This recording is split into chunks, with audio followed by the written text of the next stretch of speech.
자, 엄근진 기자와 함께하는 대리점 뉴스 계약갱신 요구권 9번째 시간입니다. 자, 집주인이 바뀌는 경우가 있을 수 있겠죠. 이런 경우에도 계약갱신 요구권을 사용 가능한지, 혹은 뭐 그 전 집주인한테 계약갱신 요구권을 사용했는데 바뀐 경우도 있을 수 있고요. 혹은 이제 쓰려고 봤는데 집주인이 바뀌는 경우도 있을 수 있겠고, 이런 경우 어떻게 해야 되는지 한번 살펴보도록 하겠습니다. 좋아요와 구독 많이 많이 눌러주시고요. 지금부터 출발하겠습니다. 실거주를 이유로 한 갱신 거절 가능 여부는 임차인의 계약갱신 요구 당시의 임대인을 기준으로 판단을 해야 한다라고 되어 있는데요. 이게 무슨 말이냐면, 자, 매수인이 임차 주택의 소유권을 이전받은 후에 임차인이 갱신 요구를 한 경우에는 매수인이 임대인의 지위에서 실거주를 이유로 갱신 거절이 가능하다라고 되어 있습니다. 자, 일단 하나씩 볼게요. 이제 새로 집주인이 바뀌었어요. 매수인이죠. 그러니까 임대인이 아니라 매수인, 새 집주인이 이제 소유권을 넘겨받았어요. 그리고 나서 이제 계약갱신을 요구할 수 있는 기간이 돼서 임차인이 계약갱신을 요구한 경우에는, 이 경우에는 바뀐 집주인이 임대인의 지위를 이미 넘겨받았잖아요. 이 경우 임대인의 지위를 받은 상태에서 내가 실거주하겠다라고 하면서 갱신 거절이 가능합니다. 그런데 임차인이 갱신 거절 사유가 없는 기존 임대인에게 계약갱신 요구권을 행사한 후 소유권을 이전받은 매수인은 본인의 실거주를 이유로 갱신 거절을 할 수 없습니다 라고 되어 있습니다. 자, 그러니까 계약갱신 요구권을 행사할 수 있는 기간이었어요. 그 행사할 수 있는 기간에 임차인이 임대인한테 계약갱신 요구권을 행사했고, 그 임대인은 들어와서 살 의지도 없었어요. 그러면 이제 계약갱신이 된 거죠.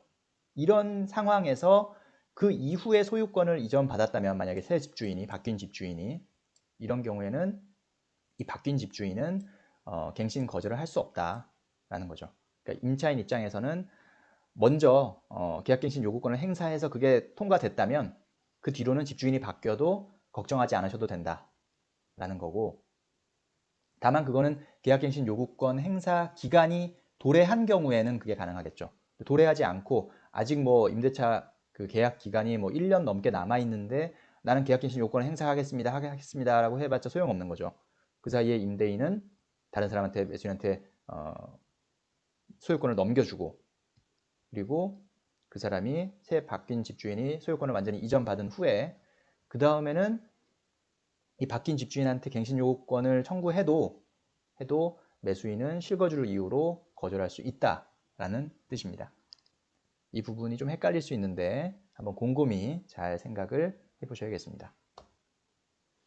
자, 그리고 주택임대차보호법에 보면 그 밖에 임차인이 임차인으로서의 의무를 현저히 위반하거나 임대차를 계속하기 어려운 중대한 사유가 있는 경우는 갱신 거절 사유로 정하고 있다고 되어 있죠. 아까 앞서서 살펴봤던 시간에 바로 거절이 가능한 그 사유 중에 9번째 항목이었죠. 이 어떤 경우인지 보면, 임차인이 계약갱신 요구권을 취득하여 행사할 수 있음에도, 이제 임차인이 행사할 수 있어요. 행사할 수 있지만 그냥 계약 만료일에 퇴거하기로 이미 합의가 됐어요. 행사할 수 있지만 임대인이 나가주세요 해서 알겠습니다, 나갈게요, 합의가 됐다라면, 그리고 나서 임대인이 제3자와 새로운 계약관계를 맺었다, 실거주를 위한 새로운 계약관계를 맺었다라면, 이런 경우에는 이제 계약갱신 청구가 안 되는 거죠. 계약갱신 임대인 입장에서 거절이 되는 거고요. 그리고 임대차 종료와 관련한 당사자 간 논의 경과 및 제3자와의 새로운 계약 재별 여부 등 재반 사정을 고려해 볼 때 계약갱신이 부당하다고 볼 수 있는 특별한 사정이 인정될 수 있는 경우에는 임대인에게 정당한 갱신 거절 사유가 있는 것으로 판단될 수 있을 것입니다. 우리말 말이 참 어려운데, 그러니까 계약이 갱신되는 것이 부당하다고 볼 수 있는 사정이 인정될 경우에는, 이미 뭐 그 종료와 관련해서 논의 기간이 경과됐다든지, 혹은 제3자와의 새로운 계약 체결 여부 등 여러 가지 상황을 봤을 때, 이거는 계약갱신이 갑자기 예를 들어서 임차인의 어떤 변심이다, 말 다 해놓고 뭐 이런 사정들이 인정될 경우에는 임대인에게 정당한 갱신 거절 사유가 있다라고 인정될 수 있다는 것이죠. 자, 계약갱신 요구권 오늘도 잘 살펴봤는데요. 이게 우리나라 말이 참 이게 경험을 하지 않고 그냥 글로만 보면 헷갈릴 수도 있어요. 이해가 잘 안 되시거나 궁금한 내용은 댓글 남겨주시고요. 좋아요와 구독 많이 많이 눌러주시면 저도 더 힘을 내서 자주 인사드리도록 하겠습니다. 자, 오늘도 함께 해주셔서 감사합니다. 다음 시간에 또 만나 뵙겠습니다. 안녕히 계십시오.